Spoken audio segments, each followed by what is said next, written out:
নমস্কার বন্ধুরা, শুভ সকাল। সকলকে স্বাগত জানাই খেলার সংবাদের তরফ থেকে। আজ আমরা বেরিয়ে পড়েছি তুলসীবেড়িয়া উদ্দেশ্যে। বাগনান তুলসীবেড়িয়া একটা টুর্নামেন্ট আছে। আমার ছেলেকে দেখলেন সকলেই। সকাল সকাল বেরিয়ে পড়েছি। ডে খেলা, সম্পূর্ণ ডে খেলাটা হবে, ডে নাইট। রাস্তায় আছি আমরা, বাড়ি থেকে বেরিয়েছি। দেখতে পাচ্ছেন বন্যা পরিস্থিতি এখনও কীরকম আছে। জল নেমেছে, বাট পুরোপুরি এলোমেলো পরিস্থিতি এখনও। দেখতেই পাচ্ছেন ফসল সব নষ্ট হয়ে গেছে। মাঠের ফসল সব নষ্ট হয়ে গেছে পুরো। আজ খেলা আছে তুলসীবেড়িয়া অগ্রগামী ক্লাবে খেলা আছে আজকে।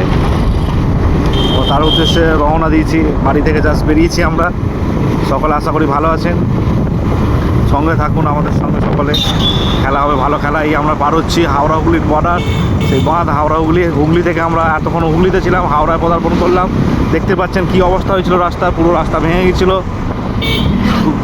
দ্রুততার সহিত রাস্তা সারাইয়ের কাজ চলছে আপাতত, দেখতেই পাচ্ছেন।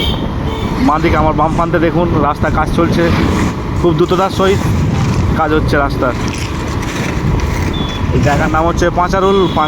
এটা হচ্ছে, এই হচ্ছে আমার দাদা, বাজারে এসেছিলো পাঁচারুলে, বিশ্বজিৎ দা। সকলকে, এই হচ্ছে পাঁচারুল মোড়। চলো টাটা, বাই বাই, দেখা হচ্ছে মাঠেতে। সকলকে ধন্যবাদ জানাই আরও একবার, নমস্কার।